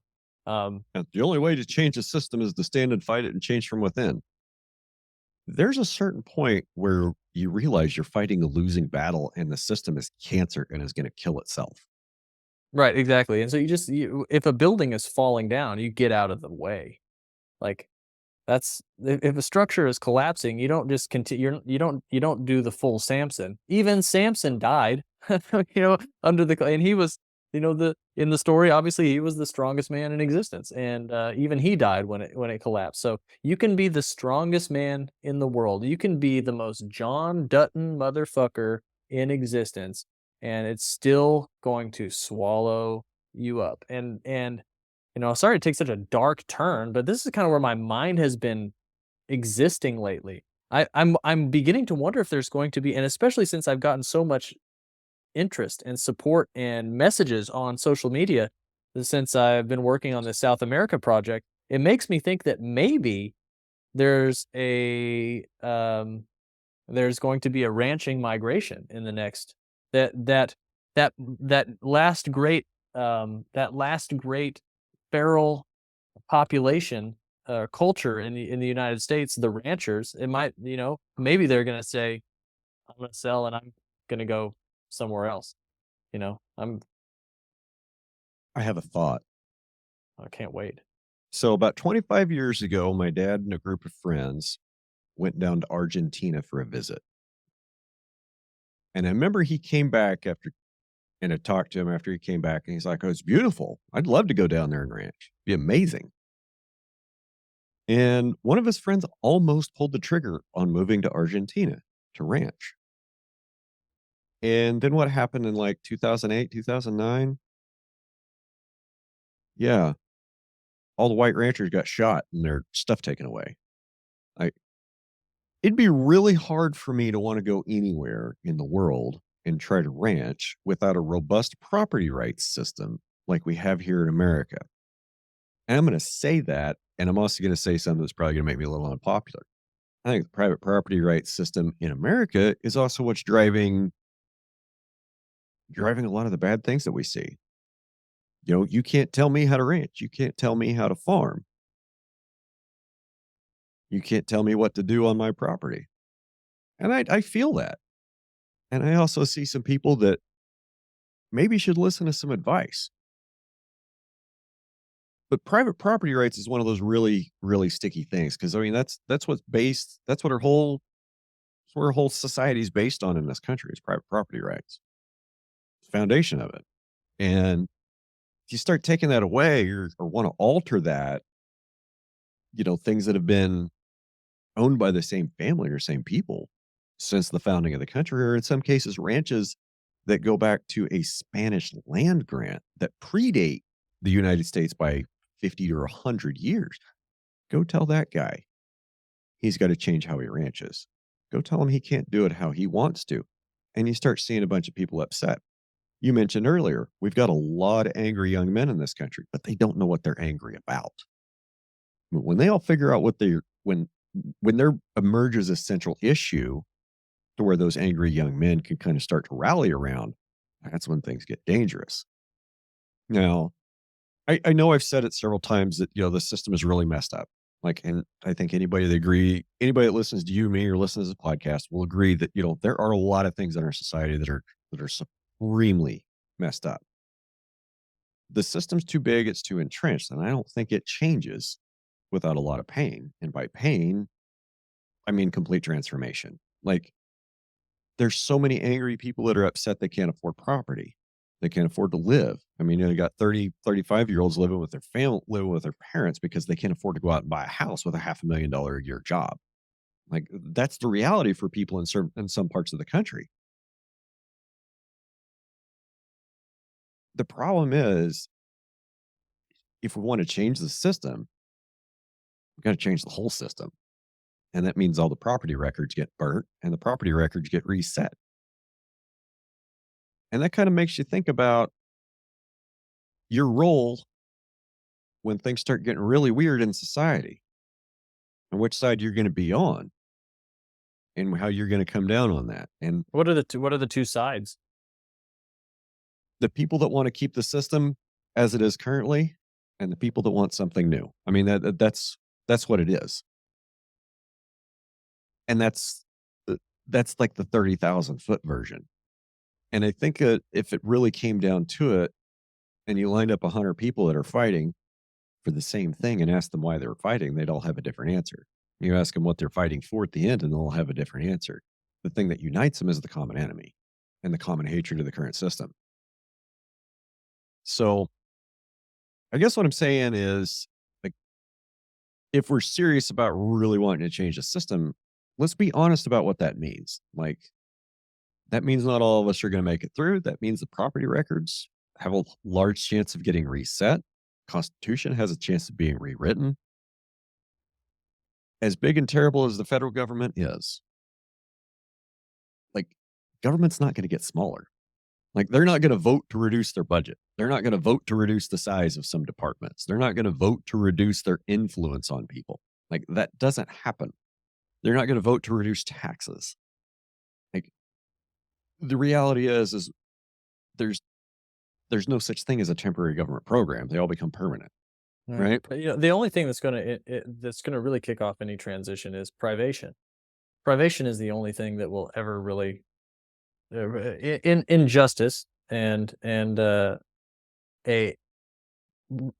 real privation, maybe not even necessarily real privation, but perceived privation. I mean, I think probably there's a good chance that the Revolutionary War, the American independence, was perceived privation. I mean, the tax on that, the fiscal and financial issues that kicked off that war are less burdensome and troublesome than the ones that we have today. But they didn't have Netflix, Yeah. so instead of numbing We had themselves with Netflix, they went to the coffee shop or the pub and got drank real tea, pissed. Yeah, and drank tea and drank, uh, I don't know, lager. rot gut whiskey. That's right, and then, talked about the issues that matter for sure, but, if we can keep people, fed and entertained, then we won't have any real transition, but that's no life. That's Bread no and life. circus. Bread and circuses, my man. Bread and circuses. Absolutely, it's bread and circus, but it's no life, and bread and circus has never worked ever on a long enough time horizon. It's never worked. It's always a temporary stopgap, and if you don't think that there is some instability that is headed this way, You're not looking. yeah, I mean, it's guaranteed. I think the period between this election and 2030 is gonna be one of the most interesting periods in the history of the United States. I think no matter who wins in the election, whatever that means, if it means they won or whoever didn't win or whoever thought they won or whoever yells loudest enough that they won, whatever that means, the other side is going to be real pissed about it and is going to do everything that they can to contest uh, the election. And I think that right now, considering the economic situation, considering the border situation, I think people are just pissed enough that things might get kind of questionable. And if you consider the changes in our society from 2020 to 2024 and think about the magnitude of that shift, I think it's not much of a leap at all to think about something that may end up getting very, very interesting and very, very scary by 2030. I think the rate of change keeps accelerating. That's well said. Yeah, yeah, absolutely. I think the rate is, and I think it does during these certain inflection points in history. And that's why for me, this is totally off topic but on topic. Have you been paying attention to this whole Kate Middleton thing? The royal thing? Like Kate Middleton hasn't been seen in the Princess of Wales, Prince William's wife, hasn't been seen in 3 months. The palace is being super cagey about it. They said she had some surgery, but then she was only there for she was there in the hospital for 2 weeks and only got visited by her husband once, and there's all this weirdness going on, and then the palace put out this weird photoshopped picture of her, and nobody knows what's really going on, and it's not even really important what's happening. But I always love seeing and people are just fascinated by this. It's probably going to pop up on your feed now because I've mentioned it, and people are just fascinated by this, and I love these things because they're like little civilizational signals. It's like when someone gets pregnant, there's that first little, oh, something's different. I'm hungrier, or I don't something's changed. I feel something has changed or Why shifted. am I eating all of these pickles? Exactly, something like that. COVID was definitely one of those things, and that's why the George Floyd thing was one of those things. And I think this Kate Middleton thing, which is the British royalty is at the center of Western civilization. Whether you like it or not, symbolically they are at the center of the history of Western civilization. And when you have these weird little things that start popping up like this, to me, those are little signals, little civilizational signals that something is changing. There's these weird little signals that something is changing. And it's, you can tell in the way that it grabs people's perception. When something happens and symbolically entrances people, to me, that's always an indication that we're in a pregnant period. I think we could probably go back through history and look at a lot of those, but that's just a fascinating thing for me. And I think as we roll along, many of those will continue to. I mean, the election of Donald Trump, that was quite clearly one of those things. It's just absolutely fascinating that these weird things that you would not expect continue to pop up. And to me, that's an indication that things are, that we're reaching a simmering point. We're reaching a simmering point. You have this, everything looks stable. Cool water looks largely the same as hot water, Yeah. but it can be a very different temperature. And then suddenly things start simmering and you can tell that there's a phase change happening. And I think we're getting to that point right now where there's a phase change happening. And I'm just fascinated to see it. But on a personal level, what do you do about that? What are you going to do about that? We just can't, you can't continue just like, I'm just going to keep doing what I've been doing. That's not going to fly. And I don't want to get swept away with a tsunami like everybody else. So I'm just like, okay, let's see here. What are my options? What am I going to do here? What's happening? And I think that Johann Zietzman said in the WhatsApp group the other day, people are like, yeah, well, I've been having trouble selling these cattle that I've been raising. And he said, well, the way the U.S. is going, you'll be able to slaughter under a tree and sell to your neighbors pretty soon. I thought that was pretty funny.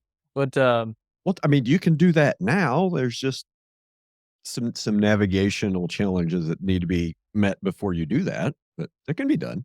right. But I think pretty soon the salary of the USDA inspectors is going to be, will they be able to make it around to work? But anyway, I think it'd be a fascinating time to live through if we were able to do this. And I think, maybe this goes back full circle to our first podcast many moons ago, which is like, how are you gonna run your ranch if we don't have diesel fuel, if we don't have the ability to have these inputs, if we can't deworm our cattle?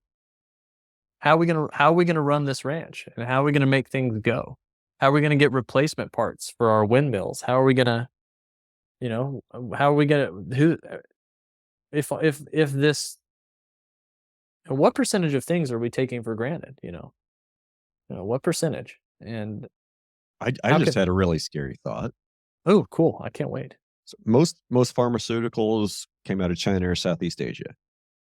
Wonder what percentage of livestock pharmaceuticals were manufactured there.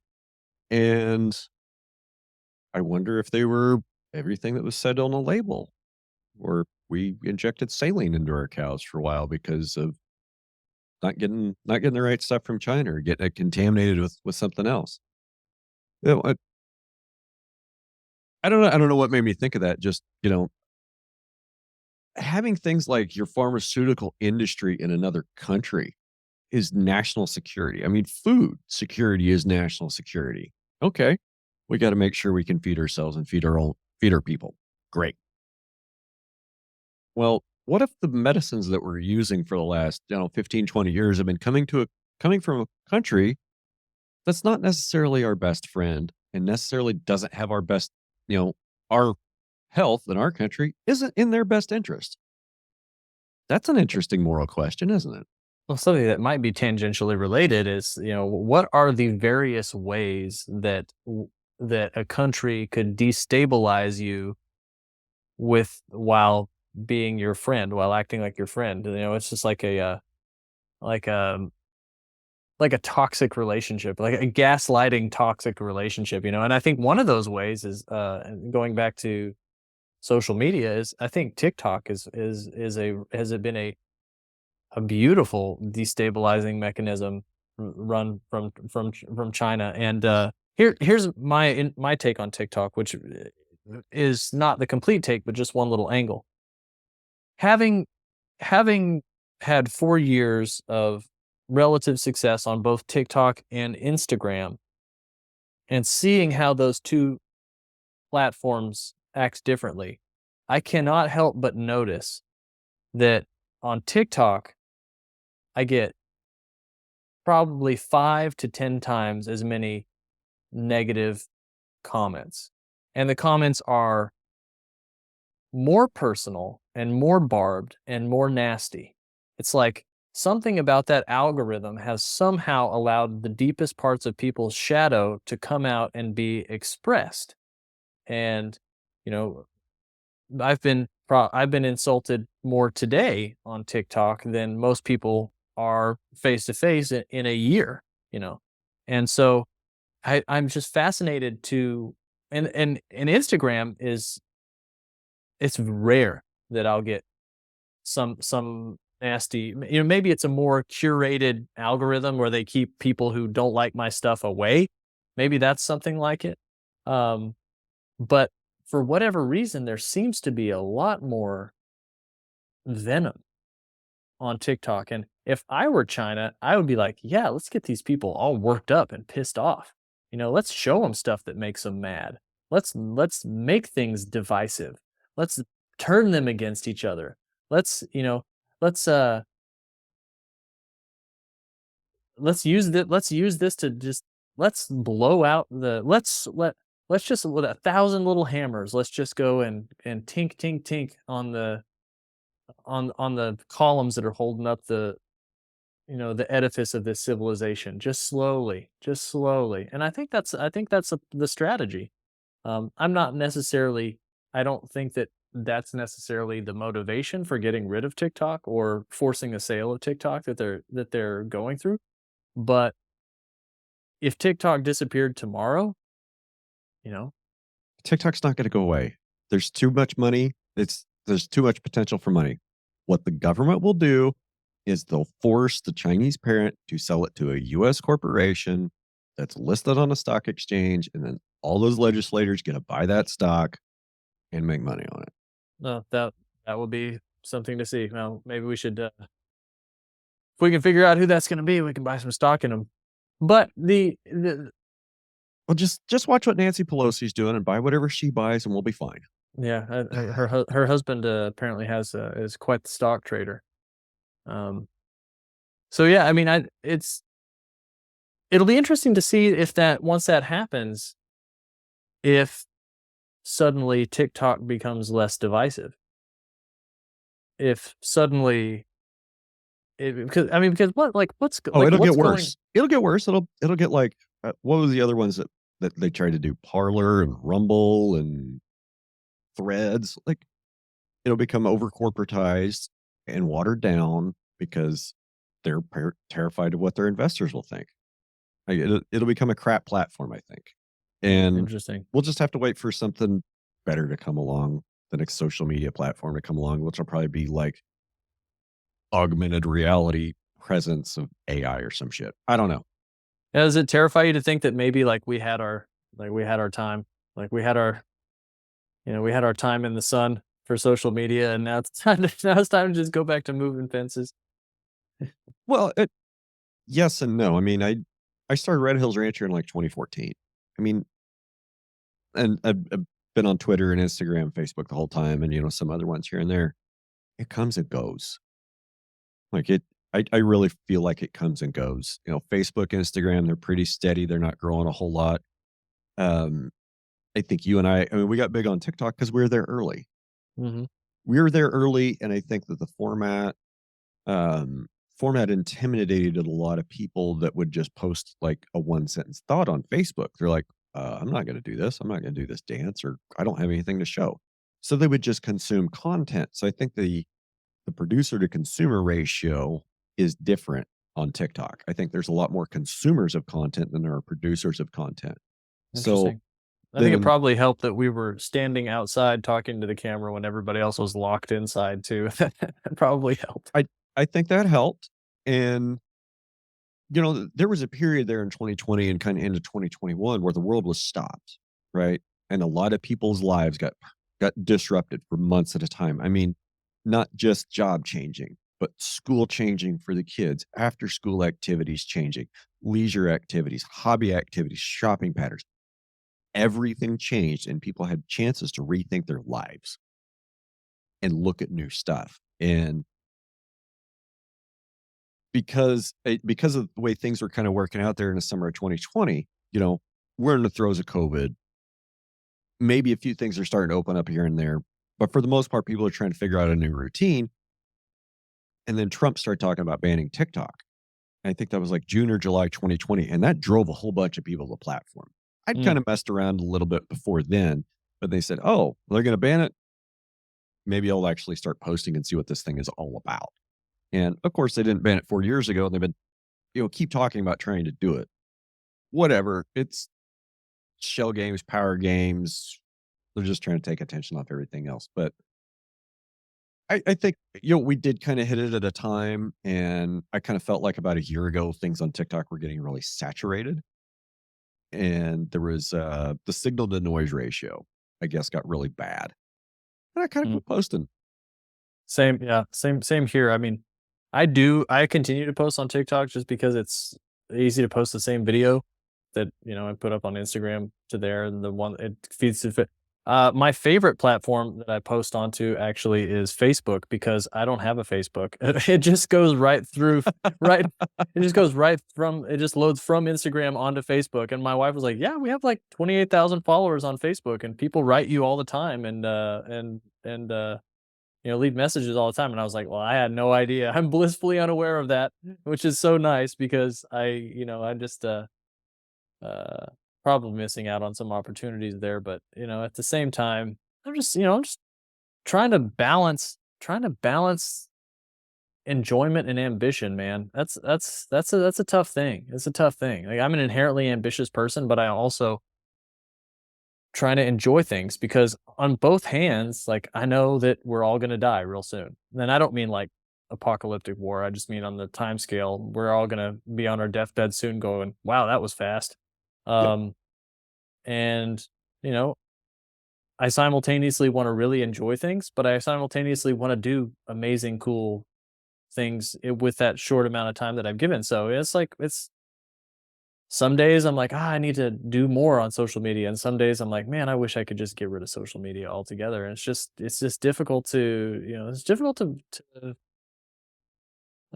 ride that line. It's to balance between those two conflicting things, and then you think, well, you'll never be able to satisfy either one. Really, to their fullest extent. One will always exist without the other. But I guess the only key is to just sort of taste the depth of every moment as much as we possibly can. And um, I think that as a summation of maybe of many of the things we've talked about today, I think that I find the most success of tasting the depth of the moment comes with my kids. Okay. And um, when they want to play with me, or they want to wrestle, or daughter runs up to show me something that she's made with art, or she's like, daddy, can we play a game? Or um, now that my son's getting old enough where he wants to come out to the ranch with me and uh, move cows and try to grab the hot wire and all those things. I just there's these little sweet moments, and it makes me really, really sad that there are a lot of people who are missing out on that. Not to say, everybody who's a parent knows that it's hard, as it's profoundly difficult.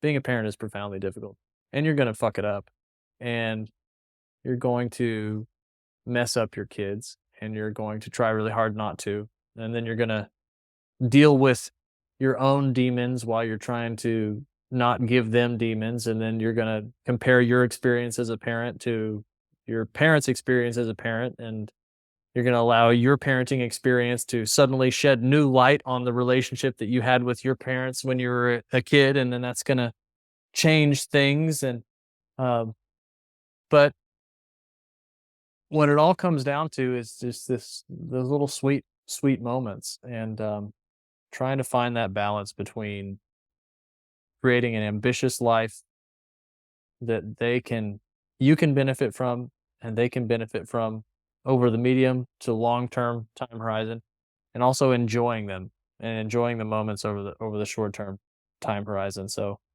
um, all of these global worries and these global insecurities seem to kind of fade away in those moments, and hopefully we can hopefully that can rejuvenate us just enough to then go back out and face the dragon of the future. I like it. I like it. And unfortunately, that's about all the time I have today. So we're going to need to wrap up. Um, I got to, something came up yesterday that I had to think about for a little bit before I said yes to, but I'm headed down to Bowie, Texas to see our good friend Richard at his monthly North Texas Regenerative producers meeting. Oh, cool. He's got Steve Campbell speaking, and he asked me to come down and do the video. So that's what I'm gonna go do. So That'll be fun. Yeah, all right. Well, enjoy that. I hope. Are you gonna be able to do a podcast while you're down there?